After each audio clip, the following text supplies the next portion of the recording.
ধাক্কাকাটি পড়ে গেল আইপিএলের। যদিও এখনও সরকারিভাবে ক্রীড়াসূচি ঘোষণা করা হয়নি, তবে যেটা শোনা যাচ্ছে ইতিমধ্যেই আইপিএল শুরু হতে পারে আগামী মাসে, অর্থাৎ মার্চ মাসের 22 কিংবা 23 তারিখ। এবং বিসিসিআই তরফ থেকে নাকি প্রাথমিকভাবে একটা ক্রীড়াসূচি তৈরিও করে রাখা হয়েছে। তবে যতক্ষণ না লোকসভা ভোট ঘোষণা হচ্ছে সেই কারণে তারা সূচিটা প্রকাশ করতে চাইছেন না।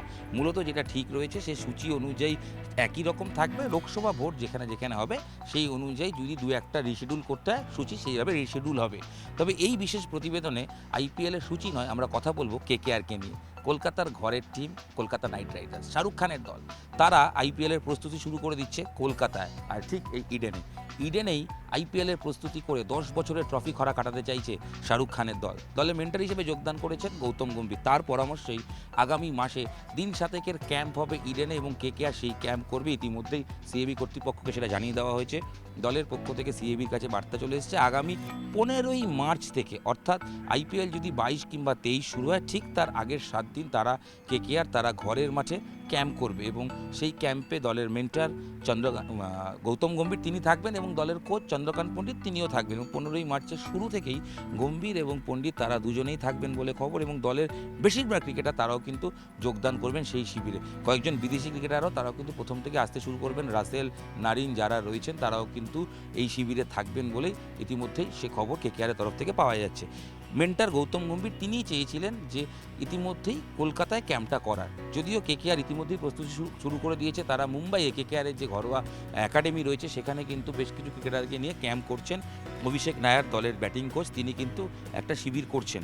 মূলত যারা ভারতের হয়ে খেলছেন না কিংবা যেসব ঘরোয়া ক্রিকেটাররা রঞ্জি ট্রফি খেলছেন না, অর্থাৎ রেড বল ক্রিকেট খেলেন না, সেরকম ক্রিকেটার যেমন সুয়াস শর্মা দিল্লির ক্রিকেটার, ভেঙ্কটেশ আইয়ার কখনো কখনো সেই শিবিরে থাকছেন, কিংবা সেখানে কিন্তু অবশ্যই বরুণ চক্রবর্তী তিনিও সেই শিবিরে যোগদান করেছিলেন। যদি ভেঙ্কটেশ আয়ার পরবর্তী সময় রঞ্জি খেলেছেন বলে সেই শিবির থেকে চলে যান, কিন্তু যারা রঞ্জি ট্রফি খেলছিলেন না তারা কিন্তু মুম্বাইয়ের সেই শিবিরে অংশগ্রহণ করেন এবং বেশ খানিকটা বা বেশ কিছুদিন এই শিবিরটাও কিন্তু চলতে থাকে। মূলত অফ সিজনে ক্রিকেটারদের প্র্যাকটিস দেওয়ার জন্যই কেকেআরের সেই ক্যাম্প অবশ্যই রয়েছে, সেটা মুম্বাইয়ে। তবে গম্ভীর তিনি দলের মেন্টর, তিনি ঠিক করেছেন যে ইডেনের উইকেটটা বুঝতে হবে, ইডেনের মাঠটাকে বুঝতে হবে এবং সেই কারণে ইডেন উইকেট এবং পরিবেশের সঙ্গে মানিয়ে নিতেই আগামী 15ই মার্চ থেকে দিন 7 তারা শিবির করবেন। ইতিমধ্যেই সেই শিবিরের চূড়ান্ত কনফার্মেশন সেটা আমরা পেয়েই গেলাম। তবে অধিনায়ক হিসেবে কিন্তু আবার কেকেআরে ফিরছেন শ্রেয়াস আয়ার। তিনি কি প্রথম দিন থেকে থাকবেন সেটা এখনও চূড়ান্ত নয়। তার কারণ ভারত ইংল্যান্ড যে টেস্ট সিরিজ চলছে, দ্বিতীয় টেস্টের পর জানা যায় যে কুচকিতে চোট রয়েছে শ্রেয়াস আয়ারের। কেকেআরের অধিনায়ক হিসেবে শ্রেয়াস আয়ার তিনি কামব্যাক করছেন। গত বছর তিনি আইপিএল খেলতে পারেননি ইনজুরির কারণে, তার চোটের কারণে। তার পরিবর্তে নীতিশ রানা ক্যাপ্টেন্সি করেছিল। কেকেআর খুব একটা ভালো কিছু করতে পারেনি। কেকেআর তাই চলতি বছর তাদের লাকি মেন্টার বা লাকি ক্রিকেটার বলা যায় গৌতম গম্ভীর, যার হাত ধরে যার ক্যাপ্টেন্সিতে 2012-2014 সালে আইপিএল চ্যাম্পিয়ন হয়েছিল, তাকে কিন্তু তারা নিয়ে এসছে মেন্টার হিসেবে কেকেআরে। তো সেক্ষেত্রে গম্ভীর থাকছেন এবং গম্ভীরের পরামর্শ অনুযায়ী পুরো টিম অনুশীলন শুরু করবে। তবে শ্রেয়াস আয়ার তিনি কি 15 তারিখ থেকে থাকবেন কিনা তা চূড়ান্ত নয়, কারণ যেটা খবর পাওয়া যাচ্ছে যেহেতু তার ইনজুরি রয়েছে সেই কারণে তিনি রিহ্যাব করছেন। এনসিএতে তিনি কিছুদিন সময় কাটাবেন এবং তারপর চূড়ান্ত ফিট হলে তিনি আইপিএলের প্রস্তুতিতে নেমে পড়বেন এবং মুম্বাইয়ের হয়ে তিনি ঘরোয়া ক্রিকেটও খেলতে পারেন। কারণ ইতিমধ্যে বিসিসিআই তরফ থেকে শ্রেয়াস আয়ারকে বলা হয়েছে যখন ভারতীয় দলে খেলা থাকছে না সেই সময় কিন্তু মুম্বাইয়ের হয়ে রঞ্জি ট্রফি খেলার জন্য, এবং রঞ্জি ট্রফিতে মুম্বাই ইতিমধ্যেই কোয়ালিফাই করেছে বলে হয়তো আইপিএলের আগে শ্রেয়াস আয়ারকে আমরা দেখতে পাবো মুম্বাইয়ের হয়ে ডোমেস্টিক ক্রিকেটে খেলতে। তবে 15 তারিখের ক্যাম্পে শ্রেয়াস আয়ার তখনই যোগ দিতে পারবেন যদি চূড়ান্ত ফিট হয়ে তিনি মুম্বাইয়ের শিবির হয়ে রঞ্জি ট্রফিতে নেমে পড়েন। সেক্ষেত্রে শ্রেয়াস আয়ার সহ গোটা কেকেআর দল কলকাতা নাইট রাইডার্স তারা কিন্তু ইডেনে অনুশীলন শুরু করবেন।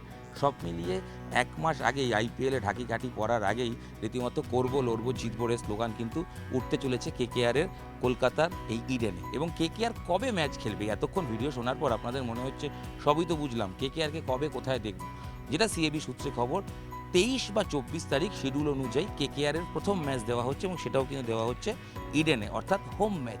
প্রতিপক্ষ সম্ভাব্য হিসেবে যেটা জানা যাচ্ছে দিল্লি বা হায়দ্রাবাদের মধ্যে কোনো একটি দল। তো কেকেআর তাদের মরশুম আইপিএলের এই মরশুম যেটা 17তম মরশুম তারা শুরু করতে চলেছে সেটা কিন্তু শুরু করবে ঘরের মাঠে কলকাতায় ইডেনে, এবং সেই কারণে তার আগে প্রস্তুতি এবং নিজেদের টিম বন্ডিংটা তৈরি করে নেওয়ার পালা। সব মিলিয়ে 10 বছরের ট্রফি করা কেকেআর কাটাতে পারবে কিনা তা তো সময় বলবে। তবে কেকেআরের খবর ইতিমধ্যেই আপনাদের সঙ্গে শেয়ার করা শুরু করে দিলাম। ইতিমধ্যে মহেন্দ্র সিং ধোনি তিনিও কিন্তু পুরনো লুকে ফিরছেন, একা প্র্যাকটিস করছেন। করছেন বেশ কিছু ফ্র্যাঞ্চাইজি, তারা কিন্তু আস্তে আস্তে প্র্যাকটিস শুরু করছে। এবার কেকেআরও কলকাতায় নেমে পড়ছে, কিং খানের দল, শাহরুখের দল, তারা কিন্তু ইডেনের প্রস্তুতি শিবির করবেন আগামী 15ই মার্চ থেকে দিনশা থেকে। আপাতত এই কেকেআর রিলেটেড আইপিএলের খবর এখানেই শেষ করছি এই ভিডিও। দেখা হচ্ছে খেলাধুলোর সব খবর নিয়ে আপনাদের সঙ্গে নিউজ 18 বাংলা ডিজিটালের পর্দায়। আপনাদের সঙ্গে আমি ইরণ রায় বর্মন ছিলাম। সঙ্গে থাকুন, দেখতে থাকুন নিউজ 18 বাংলা ডিজিটাল। ধন্যবাদ।